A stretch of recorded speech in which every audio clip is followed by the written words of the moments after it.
ಎಲ್ಲರಿಗೂ ನಮಸ್ಕಾರ. Hi hello ಎಲ್ರಿಗೂ ನಮಸ್ಕಾರ. ನಾನು ನಿಮ್ಮ ಪ್ರೀತಿಯ Geetha Mahesh. Welcome back to Geetha Mahesh YouTube channel.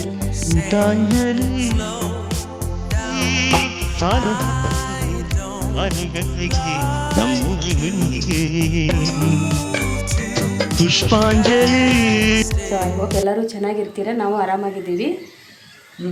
ಹಾಂ, ಇವತ್ತಿನ ಬ್ಲಾಗ್ ಬಂದುಬಿಟ್ಟು ಗುರು ಪೂರ್ಣಿಮೆ ಆಗಿರೋದ್ರಿಂದ ಸೊ ಸಾಯಿಬಾಬಾ ಟೆಂಪಲ್ಗೆ ಹೋಗೋಣ ಅಂತ ಹೇಳ್ಬಿಟ್ಟು ಸೊ ಹಾಗಾಗಿ ಈ ಬ್ಲಾಗು.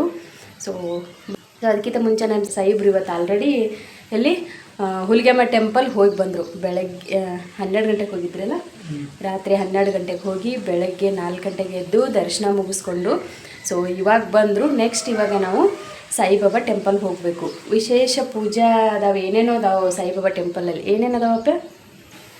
ಸೊ ಇವತ್ತು ಬೆಳಗ್ಗೆ 5 ಗಂಟೆಗೆ ಕಾಕಡ ಆರತಿ ಅಂತಿತ್ತು, ಬಟ್ ಅಷ್ಟು ಬೇಗ ಹೋಗೋಕ್ಕಾಗಲಿಲ್ಲ. ಯಾಕಂತಂದರೆ ನಮ್ಮ ಸಾಯಿಬ್ರು ಆಲ್ರೆಡಿ ಹುಲಿಗೆಮ್ಮ ದೇವಸ್ಥಾನಕ್ಕೆ ಹೋಗಿಬಿಟ್ಟಿದ್ರು, ಹಾಗಾಗಿ ಆಯಿತು. ಆಮೇಲೆ ಗುರು ಪೂರ್ಣಿಮೆ ಪ್ರಯುಕ್ತ ಹೋಮ ಅಂತೂ ಕಂಪಲ್ಸರಿ ಇದ್ದೇ ಇರ್ತವೆ ಸಾಯಿಬಾಬಾ ಟೆಂಪಲಲ್ಲಿ. 7 ಗಂಟೆಗೆ ಆಲ್ರೆಡಿ ಟೈಮ್ ಆಗಿದೆ. ಟೈಮ್ ಬಂದು ಅಲ್ಲೇ 8:30 ಆಗೋಯಿತು. ಆಮೇಲೆ ಪುಷ್ಪಾರ್ಚನೆ ಅಂದರೆ 8 ಗಂಟೆಗಿರುತ್ತೆ, 8:30 ಆಯಿತು. ನಮಗೆ ಇದು ಸಿಗಲ್ಲ. ಮಹಾಮಂಗಳಾರತಿ 12 ಗಂಟೆಗಿದೆ. ಆಬ್ವಿಯಸ್ಲಿ ಸಿಕ್ಕರೆ ನಿಮ್ಮ ಜೊತೆನೂ ನಾವು ಅದನ್ನು ಶೇರ್ ಮಾಡ್ತೀವಿ. ಆಮೇಲೆ ಮಹಾಪ್ರಸಾದ 12 ಗಂಟೆ 12ರಿಂದ 5 ಗಂಟೆವರೆಗೂ ಇರುತ್ತೆ. ಸೊ ಇದು ಕೊಪ್ಪಳದಲ್ಲಿರೋದು ಸಾಯಿಬಾಬಾ ಟೆಂಪಲು. ಸೊ ಅಲ್ಲಿಗೆ ಹೋಗೋದು. ಅದ್ರ ಜೊತೆಗೆ ನಾವು ಹೋಗ್ತಿದ್ವಿ, ಜೊತೆಗೆ ನಿಮ್ಮನ್ನು ಕರ್ಕೊಂಡು ಹೋಗ್ತಾಯಿದ್ವಿ. ಬನ್ನಿ ಸಾಯಿಬಾಬಾ ಟೆಂಪಲ್ಗೆ ಹೋಗಿ ಸೊ ಹೇಗಿದೆ ಇವತ್ತು ಅಂತ ಹೇಳಿಬಿಟ್ಟು. ಸೊ ವಿಶೇಷವಾದ ದಿನ, ಗುರು ಪೂರ್ಣಿಮೆ ದಿನ. ವರ್ಷಕ್ಕೊಂದ್ಸಲ ಅಲ್ಲಪ್ಪಿ ಬರೋದು. ಗುರು ಪೂರ್ಣಿಮೆ ದಿನ ಇವತ್ತು ಬುಧವಾರ. ಸೊ ನಮ್ಮ ಜೊತೆಗೆ ನಿಮ್ಮನ್ನು ಕರ್ಕೊಂಡು ಹೋಗ್ತೀವಿ. Let's go. ಬನ್ನಿ ಹೋಗುವ. ಬನ್ನಿ ಹೋಗುವ. ಸೊ ನಮ್ಮ ಸಾಯಿಬ ಬನ್ನಿ ಜನರೇ ಗೈಸ್, ಹುಲಿಗೆಮ್ಮ ದೇವಸ್ಥಾನಕ್ಕೆ ಹೋಗಿದ್ರು ತಾನೇ, ನಾವು ಕರೆದಿದ್ರೆ ಬರ್ತೀವಿ. ಇವ್ರು ಏನು ಮಾಡಿದ್ದಾರೆ, ಮುಂಚೆ ಪ್ಲ್ಯಾನ್ ಮಾಡ್ಕೊಂಡಿದ್ದಾರೆ, ನಮ್ಗೆ ಗೊತ್ತಿಲ್ಲ. ಇವ್ರು ಅಲ್ಲೇ 12 ಗಂಟೆಗೆ ಹೋಗಿ ರೆಡಿ ಆಗ್ತಾರೆ, ಅವಾಗ ಹೇಳಿರೋದು ನಾವು ಹೋಗಿ ಬರ್ತೀವಿ ಅಂತ. ಏನು ಮಾಡೋಕ್ಕಾಗಲ್ಲ. It's okay, fine. ಸೊ ಅಲ್ಲಿ ಮಿಸ್ ಆಯಿತು, ಹಾಗಾಗಿ ಇಲ್ಲಿ ಕರ್ಕೊಂಡು ಹೋಗ್ತಿದ್ದಾರೆ. ಬನ್ನಿ ಜೊತೆಗೆ ಹೋಗುವ.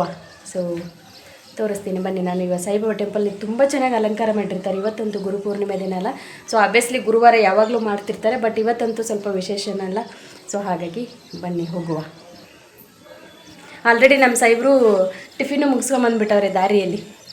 ಅದಕ್ಕೆ ನಾನೇನು ಮನೇಲಿ ಟಿಫಿನ್ ಇಲ್ಲ ಇವತ್ತು, ಹಾಗಾಗಿ ಆರಾಮಾಗಿ ಫ್ರೆಶ್ ಅಪ್ ಆಗಿ ಮನೆಯಲ್ಲೂ ಪೂಜೆ ಮುಗಿಸ್ಕೊಂಡು ಹೊರಡ್ತಾ ಇದ್ದೀವಿ.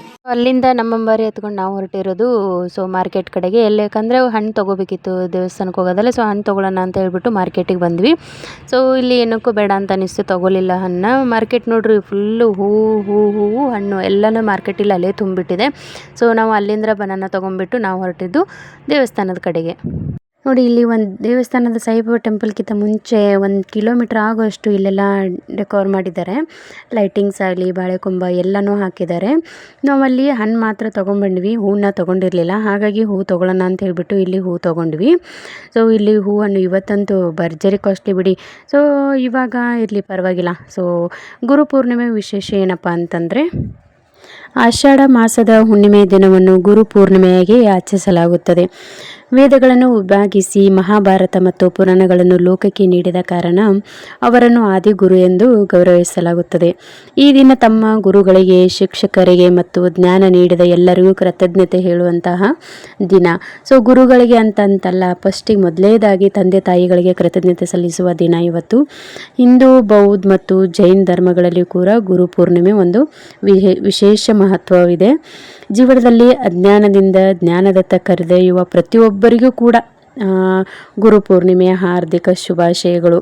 ಈ ವರ್ಷ ಆಷಾಢ ಮಾಸದ ಹುಣ್ಣಿಮೆ ಎಂದು ಇದನ್ನು ಆಚರಿಸಲಾಗುತ್ತದೆ. ಸಂಸ್ಕೃತದಲ್ಲಿ ಗು ಎಂದರೆ ಅಜ್ಞಾನದ ಕತ್ತಲೆ, ರು ಎಂದರೆ ಜ್ಞಾನದ ಬೆಳಕು. ನಮ್ಮ ಜೀವನದ ಅಜ್ಞಾನವನ್ನು ತೊಲಗಿಸುವ ಗುರುವಿಗೆ ಕೃತಜ್ಞತೆ ಸಲ್ಲಿಸುವ ದಿನವಿದು. ಇದು ಗುರು ಪೂರ್ಣಿಮೆಯ ದಿನ.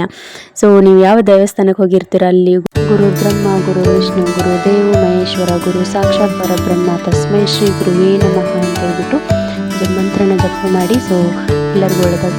ಗೈಸ್, 12 ಗಂಟೆಗೆ ಪುಷ್ಪಾಲಂಕಾರದಿದೆ ಅಂತೆ. ಸೊ ಇನ್ನೂ ರೆಡಿ ಮಾಡ್ತಾ ಇದ್ದಾರೆ, ಪ್ರೊಸೆಸ್ ಮಾಡಿದ್ದಾರೆ. ಸೊ ಇವಾಗ ದರ್ಶನ ಮಾಡ್ಕೊಂಬರೋಣ ಬನ್ನಿ.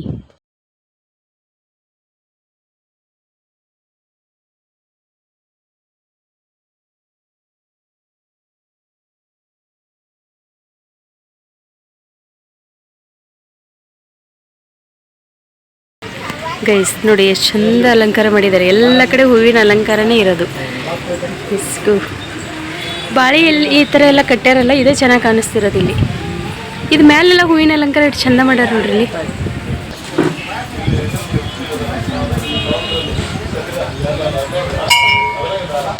ಇಲ್ಲಿ ಪೂರ್ತಿಯಾಗಿ ಎಲ್ಲನೂ ಕಂಪ್ಲೀಟ್ ಆಗಿರಲಿಲ್ಲ. ಪುಷ್ಪ ಅಲಂಕಾರ ಮಾಡ್ತಿದ್ರು, ಇನ್ನೂ ತುಂಬ ಚೆನ್ನಾಗಿರ್ತಿತ್ತು. ಬಟ್ ಜನ ತುಂಬ ಬೆಳಗ್ಗೆ ಎಲ್ಲ ತುಂಬ ರಶ್ ಆಗಿತ್ತು.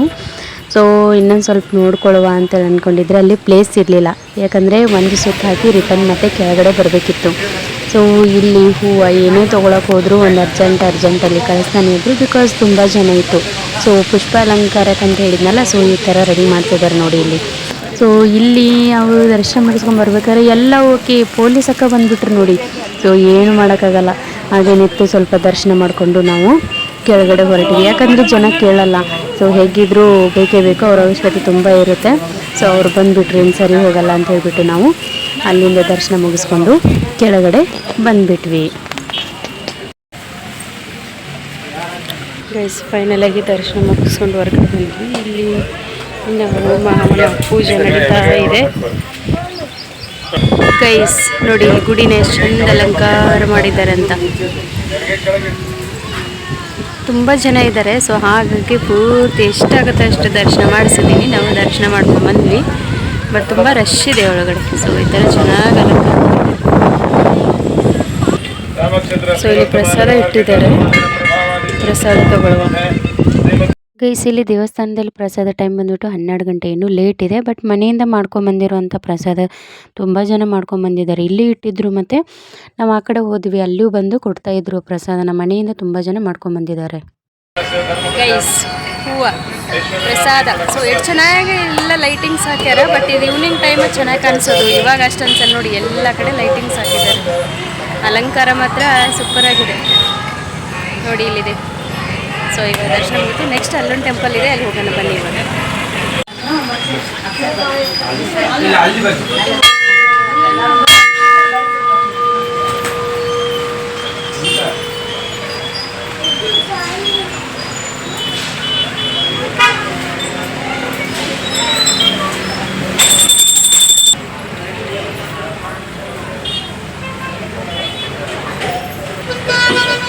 ಗೈಸ್ ಇಲ್ಲಿ ಪ್ರಸಾದ ಕೊಡ್ತಿದ್ದಾರೆ, ತಗೊಳ್ಳುವ ಬನ್ನಿ.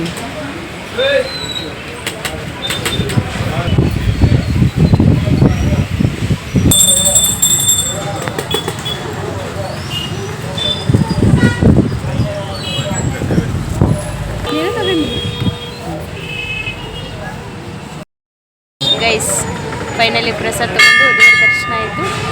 ಪ್ರಸಾದ ತಿಂದು ಸಿಗುವ ಮತ್ತೆ. ಸ್ವಲ್ಪ ತಿನ್ನೋ ಪ್ರಸಾದನ ಇಲ್ಲಿ ಕೊಡ್ತಿದ್ದಾರೆ. ತುಂಬ ಕಡೆ ಎಲ್ಲ ಪ್ರಸಾದಗಳಿದೆ. ಇಲ್ಲೊಂದು ಹೂವು ಇಟ್ಟಿದ್ದಾರೆ ನೋಡಿ ನೀರಲ್ಲಿ, ಎಷ್ಟು ಚಂದ ಕಾಣಿಸ್ತಿದೆ ನೋಡಿ. ಇಲ್ಲಿ ಆ ನೀರು ರೌಂಡ್ ಸೇಪ್ ಇರೋದ್ರಲ್ಲಿ ಸ್ವಲ್ಪ ನೀರು ಹಾಕಿ ಒಂದೇ ಒಂದು ಹೂವು ಇಟ್ಟಿದ್ದಾರೆ. ಎಷ್ಟು ಚಂದ ಕಾಣಿಸ್ತಿದೆ ನೋಡಿ. ಜನಗಳಷ್ಟು ಬರೋದು ಅಷ್ಟು ಹೋಗೋದು. ಫೈನಲ್ ಆಗಿ ದರ್ಶನ ಮುಗಿಸ್ಕೊಂಡು ಮನೆ ಕಡೆ ಹೊರಟಿವಿ. ನೋಡಿ ಸಾಯಿಬಾಬಾ ಟೆಂಪಲ್ ಹತ್ರ ಎಷ್ಟು ಚೆನ್ನಾಗಿದೆ ವ್ಯೂಸ್ ಅಂತ. ಜನಗಳು ತುಂಬಿ ತುಳ್ತಾ ಇದ್ದಾರೆ. ಹೊರಡುವ ಬನ್ನಿ, ಹೊರಡುವ. ಗೈಸ್ ಇವಾಗಿನಕ್ಕಿಂತ ಈವ್ನಿಂಗ್ ಟೈಮ್ ತುಂಬ ಚೆನ್ನಾಗಿರುತ್ತೆ. ಬಟ್ ಟೈಮ್ ಸಿಕ್ಕರೆ ಬರುವ, ಇಲ್ಲಾಂದರೆ ಮುಗೀತು. ಆಲ್ರೆಡಿ ದರ್ಶನ ತೊಗೊಂಡಾಯಿತು. ಸೊ ನೆಕ್ಸ್ಟ್ ಟೈಮ್ ಸಿಕ್ಕರೆ ಬರುವ. ಯಾವಾಗ ರೈಲ್ವೆ ಸ್ಟೇಷನ್ ಬ್ರಿಡ್ಜ್ ಮೇಗಿಂದ ಎಷ್ಟು ಚಂದ ಕಾಣಿಸುತ್ತೆ ನೋಡ್ರಿ. ರೈಲ್ವೆ ಸ್ಟೇಷನ್ ಇಲ್ಲಿ ಪ್ಯಾಸೆಂಜರ್ ಗಾಡಿಗಿಂತ ಗೂಡ್ಸ್ ಗಾಡಿಗಳೇ ಜಾಸ್ತಿ ಕಾಣ್ತಾ ಇದ್ದಾವೆ. ವ್ಯೂಸ್ ಮಾತ್ರ ಮಸ್ತ್ ಇದೆ. ವ್ಯೂ ಗುಡ್ಡ ಗಾಡು. ಗೈಸ್ ನನ್ನ ಸಾಯಿಬ್ರು ಆಲ್ರೆಡಿ ಟಿಫಿನ್ ಮಾಡಿ ಬಂದಿದ್ರು, ಹಾಗಾಗಿ ನಾನು ಒಬ್ಬಳೆ ಟಿಫಿನ್ ಮಾಡಬೇಕು ಅಂತ 2 ಪೂರಿ ತೊಗೊಂಡಿದ್ದೀನಿ. ಮೈ ಒಂದು ತಿಂತೀರಾ? ಒಂದೇ ಏನಾಗಲ್ಲ, ಒಂದು ತಿನ್ನು, ನಾನೊಂದು ನೀನೊಂದು. ಸೊ ಈಗ ಟಿಫಿನ್ ಮಾಡ್ಕೊಳ್ಳುವ. ಗೈಸ್ ಫೈನಲ್ ಆಗಿ ದೇವ್ರ ದರ್ಶನನೂ ಆಯಿತು, ಹೊಟ್ಟಿಗೆ ಭೋಜನನೂ ಆಯಿತು. ಯಾಕಂದ್ರೆ ಮುಂಚೆ ನಮ್ಮ ಸಾಯಿಬ್ರು ಹೋಗಿ ಅಲ್ಲೇ ಮುಗಿಸ್ಕೊಂಬಂದುಬಿಟ್ಟಿದ್ರು. ಸೊ ಹಾಗಾಗಿ ನನಗೂ ಟಿಫಿನ್ ಮಾಡಿಸ್ಕೊಂಬಂದ್ರು, ಹೊರಗಡೆನೇ ತಿನ್ಕೊಂಬಿಟ್ಟೆ.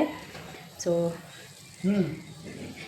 ಈ ಸಾಯಿಬಾಬಾ ಟೆಂಪಲ್ಗೆ ಈಗಿನಕ್ಕಿಂತ ಈವ್ನಿಂಗ್ ಟೈಮ್ ಹೋಗಬೇಕಿತ್ತು. ತುಂಬ ಚೆನ್ನಾಗಿ ಲೈಟ್ ಹಾಕಿಬಿಟ್ಟಾರೆ, ಭಾಳ ಮಸ್ತ್ ಕಾಣ್ತಿತ್ತು. ನೋಡೋಣ ನಮ್ಮ ಸಾಯಿಬ್ರು ಏನಾದ್ರು ಫ್ರೀ ಇದೀನಂದ್ರೆ ಕರ್ಕೊಂಡೋದ್ರೆ ಹೋಗುವ, ಇಲ್ಲಾಂದರೆ ಆಗಲ್ಲ. ಸೊ ನೈಟ್ ಮಾತ್ರ ಸಖತ್ತಾಗಿರ್ತೈತಿ. ಇಡೀ ಓವರಲ್ಲಿ ಎಲ್ಲರ ಲೈಟಿಂಗ್ಸ್ ಹಾಕಿಬಿಟ್ಟಾರಲ್ಲಿ, ಚೆನ್ನಾಗಿತ್ತು. ಸೊ ದೇವ್ರ ದರ್ಶನ ಆಯಿತು ಸಾಯಿಬಾಬಾ ಟೆಂಪಲ್. ನೀವು ದರ್ಶನ ಮಾಡ್ಕೊಂಡ್ರಿ ಅಂತ ಅನ್ಕೊತೀನಿ. ಮತ್ತೇನ್ರಿ ಸಾಯಿಬ ಎಲ್ಲರೂ ನೀವೆಲ್ಲ ದರ್ಶನ ಮಾಡ್ಕೊಂಡ್ರಿ, ಚೆನ್ನಾಗಿರಿ, ಖುಷಿಯಾಗಿರಿ.